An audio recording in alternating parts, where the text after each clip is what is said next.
Look, was this cringe? Absolutely. Is it a picture that did not have to be painted? 100%. Are they giving ammo for the dissenters of the No Kings protests? Unequivocally, yes. Oh, cool, guys. There's another pressure release valve scheduled. It's coming up. I hope to see you all out there at our pressure release valve that we've got. Can't let this pressure build up too much. You wouldn't want an angry population. I am beginning to think, having seen the No Kings protest, having attended a No Kings protest, that whomever is the conglomerate or entity at the helm of these parades are literally there to derail actual resistance, actual movement. And look, they're not necessarily wrong. It was full of American flags and signs about democracy. And then I saw two people in inflatable frog costumes and one person in a unicorn costume dancing. If we understand that the United States is fascist and that Trump is fascist and there is no democracy here, and that the US is carrying out multiple genocides, putting people into concentration camps, what the fuck are you doing? So what did you guys decide? Armed uprising, general strike? What did everybody decide we're going to do? There have been plenty of folks weighing in, one even writing what the protests are not good at, like disrupting systems, having clear and enforced next day, week, month action items, sustaining momentum, which, let's be clear, are fair critiques. Problem is that it's just performative and it's not enough. First of all, it's on a Saturday. Can't block traffic on a weekday and disrupt any precious corporate profits. And second, it's literally a state-sanctioned, police-escorted protest. We got permission from our oligarchs to do this. And before you say, oh, you're being dramatic, a protest is supposed to be dramatic. It's supposed to be disruptive. The capitalists, the politicians, the oligarchs should look out their window and say, holy fuck. If I don't make a change to what I'm doing, my life is going to be a living hell. But no, they're just going to continue on as usual. Here's the thing about Running Guy. He's right. It can go further. Jess would even chime in. No Kings protest is just a block party so white people can think they're fighting fascism. Another user would write a message about white libs not listening to black women. One protester actually got a question about this and responded as such. It seems like there's a lack of diversity here today, that it's mostly people who look like you and I, and I just it is not for black people, for people of color to get out on the street. They're at risk when they do that. If anybody's going to get arrested here, it's going to be a black person. It is not safe for them, and they don't need to participate. We need to walk in their name. Gotcha. Okay. Wow. Okay. If you had to vote for a Republican, J.D. Vance or Rubio, which one would you pick if you had to? Yeah. I would at my throat. Ooh. Yeah. Really? Yeah. That guy, by the way, is Nate Friedman, who's practically an op for the right. He, quote unquote, crashes No Kings, his words, and exposes protesters, again, his words. Take anything you see from him, not with a grain, but rather a mountain of salt. Mel would even post this on her social media. A protest is not just a large gathering of people with signs casually strolling around. It's supposed to be an implied threat that can get those in power to the negotiating table or force concessions from those in power. Getting a permit involving the cops, hosting it on a day like that, is one of the least disruptive signals of compliance, which is why we haven't seen any real wins. Again, fair. Going to a No Kings protest is one of the most patriotic things that you can do. It is a defense of America, a defense of the idea of our American democracy. And lots of people are attending these protests for many, many reasons. Everything from horror at what is happening in their communities with ICE, outrage about this unconstitutional, unauthorized war with Iran, or concern about what the Trump administration is doing to try to undermine the midterm elections in advance. By the way, that is the ACLU's chief political and advocacy officer. In this role, she leads the ACLU's National Political Advocacy Department, which houses the organization's national and state level policy and campaigns teams, national grassroots, organizing infrastructure, and electoral programming. So here's the thing. I decided to pose this question to those in attendance in Chicago at the No Kings protests. Enjoy. Charles, what brought you out here? The protest, man. I had to get involved, get into some of that John Lewis good trouble. To some people who say that this is useless, that it really doesn't matter, it doesn't implement change, what is your response? Totally disagree. This is the first step to help hopefully implement change. It takes the people coming together to protest in a good, peaceful way to show that we're against the current government. So it's a must. What would be your direct rebuttal? Well, that's kind of why we're out here, right? Mobilization is great. It makes you feel something. But feeling good and doing good are two different things. And so that's why we came out here today, because we knew it was going to be a lot of people. We've been street teaming for the past 2 months out in the cold. It's hard to talk to people who aren't expecting it. And so I'm all for any action that gets us closer and closer to a future that's viable for all of us. But, some of it is performative.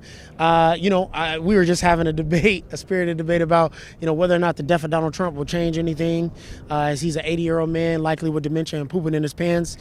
This system is not just a one person, right?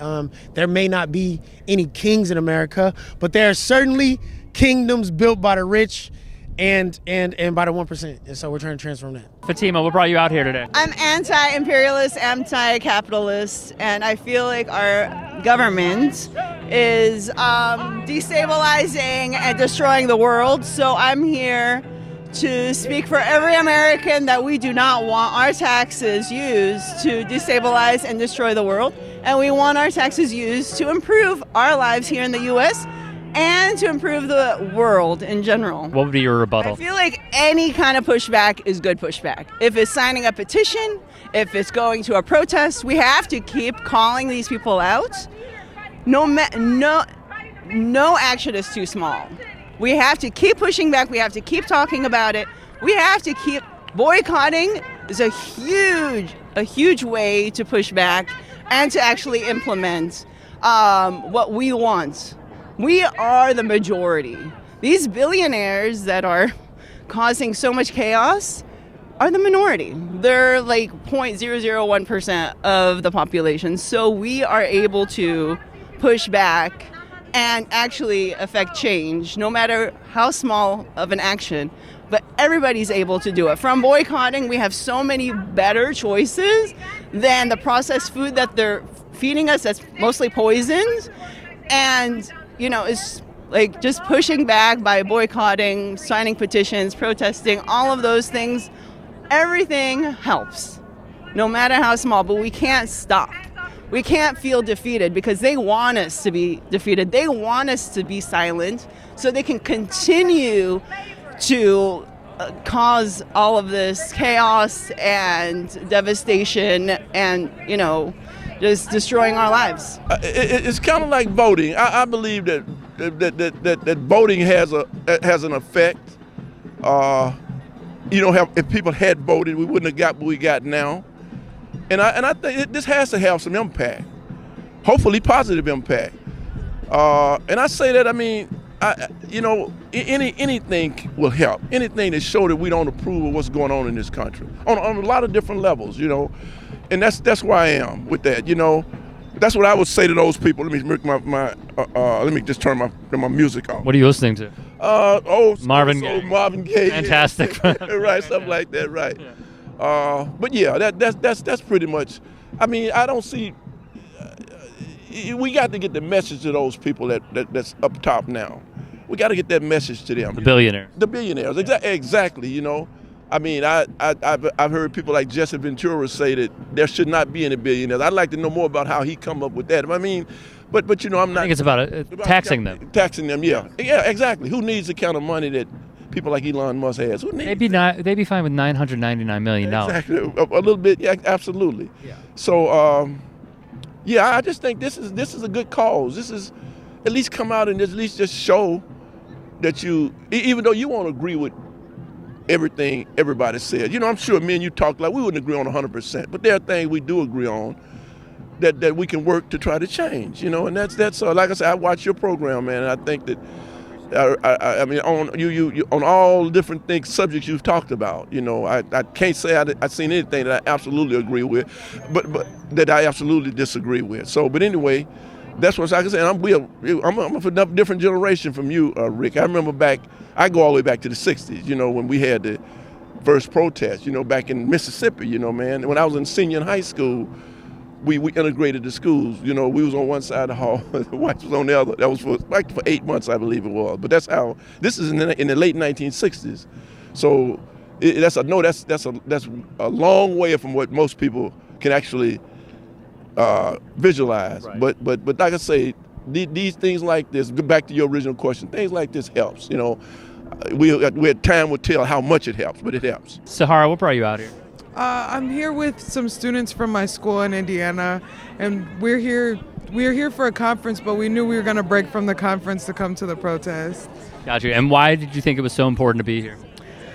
Because at our school, in the state of Indiana, they're defunding education and things like that, and our campus is a regional campus, and we don't necessarily always agree with the head campus, so they're taking away a lot of the programs that help support low-income students. So we knew we had to be here because we have a lot of immigrant students, we have a lot of non-white students, and we have a lot of marginalized students who need to know that we care about them. How do you feel about the criticisms of protests like this? I'd say any sort of disruption is better than no disruption. So if you don't want us violently protesting, I think accepting peaceful protest is the only other option. It's either we peaceful protest, violent protest, or no protest. So if you had to choose one, if you're saying that peaceful protest isn't getting us anywhere, you're asking for violent protesting. So I would accept us standing in this park peacefully coming together and just let us do this, because if you take this away, the next step would be violent protesting, because no protesting is never an option. Well, yeah, change is hard. I mean, this is the only thing we have is to come out and protest. I don't know any other way to get the message across, to get people, make people aware, and see what's going on. What do you say to the criticisms and the critiques of people who are essentially stating that all of this is useless, that it serves no purpose, that it won't really implement any change? What is your rebuttal? Well, you're an American citizen, so you have a right to use your voice. Everybody who says something, it doesn't matter if it's just you talking to one person or you going out here and talking or walking and marching. It's like you have to use your voice. Like, if you have something that you believe in, just use it and use your voice and just show that you fight for something or stand for something. Don't sit back and think that your voice doesn't matter. Like, all of us together at once is like they can't. All of us together with the same ideas and mentality, they can't stop all of us. Like, we all just have to work together. Sir, what brought you out here today? As a Venezuelan immigrant, I feel I need to stand up. I've seen this before. I grew up with it. I ran away from it. The flags are flying, the red flags are flying real high. And it's hard because propaganda makes it real difficult. As I'm sure you're aware, it's difficult when most of the media is controlled by the Ellisons, or, for example, you end up having the entirety of social media owned by them as well. So it's a hard hill to fight, but I want to stand up. There are many who criticize No Kings protests. What would be your rebuttal to those sentiments?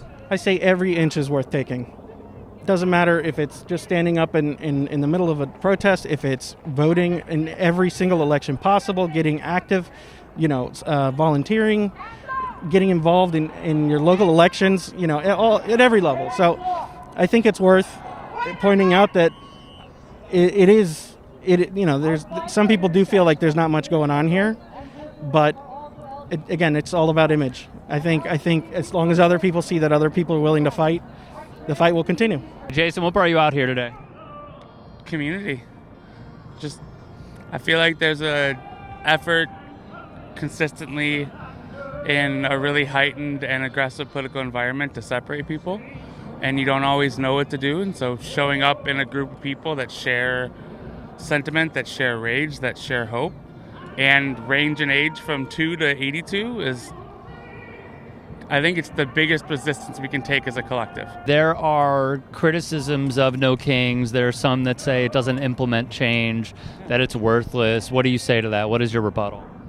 I think anyone that spends time criticizing something that's just trying to take a stand is putting more effort towards discontent and kind of talking down to something. I would want to just ask them, well, what do you want everyone to do? I think that goes with the assumption that everyone here is also not doing their own efforts outside of these individual movements. I think the collective movements are important, and then everyone goes back and has a role to play, whether or not you're working a 9 to 5 in an office or working for college or working for a nonprofit. Like, I think if you decide to talk down against a collective space of showing up, it's kind of putting your effort and energy into the wrong direction. I'm here because I'm a democratic socialist, and so of course I'm out here because we should not have kings. We shouldn't have billionaires. We shouldn't have bombs. We really need to have a far more robust democracy than many people really consider. A lot of people are really united around the idea of there shouldn't be kings, there shouldn't be dictatorships. The U.S. is a democracy. But honestly, we're a really weak democracy. Most people don't have democracy in their workplaces. Many of our elections are uncompetitive. There's thousands of people here in this park on a Saturday who are here to really stand up and say fascism is bad, democracy is good. These folks could be doing literally anything else. They could be they could have just stayed home. They could have, just opted to watch TV or, watch a sports game, but they're out here.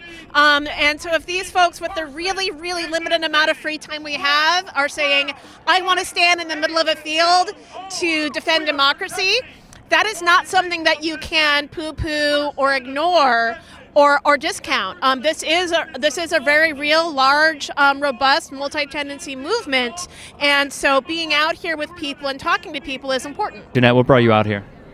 Oh, many things. The injustice, the audacity, the invincibility that he thinks that we have brought us out here.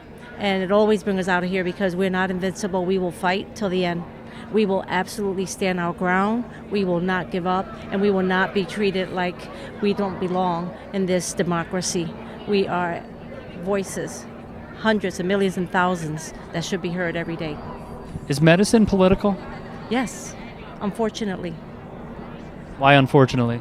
Because it disenfranchises those that really need it. What would be your rebuttal? We're going to be stronger and better tomorrow and the next day and the next day. We're not going anywhere. We are not going anywhere, and if I can help it, I will till my very last breath. I get emotional, and I'm sorry, but I will fight like a man.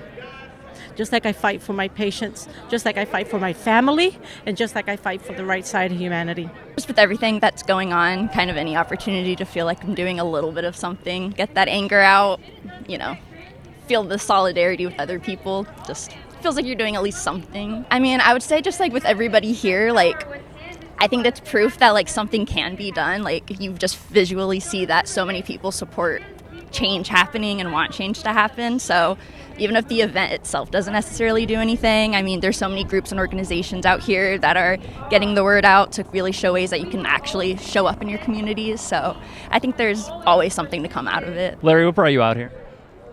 So every nurse that I know of is, whether they're militant about it or not, is offended by what's going on, in Washington and throughout the country. All the values that we have as nurses, treating people with respect, with dignity, trying to not only take care of people's physical needs, but take care of their emotional and even spiritual needs. All of that is the message coming out of Washington is we don't care about any of that, and we don't even believe in it. So everything that we do in our daily work is exactly the opposite of what we see being done by the people who supposedly represent us. There have been a lot of criticisms of No Kings. What would be your rebuttal to those criticisms? Anytime you get hundreds of thousands of people in one city, millions of people across the country coming out, it's a useful exercise. Well, I'm black under this costume, and learning our history, we would not have our rights if we didn't march. I've learned from the civil rights movement that for everybody, the DEI that they want to get, that they demonize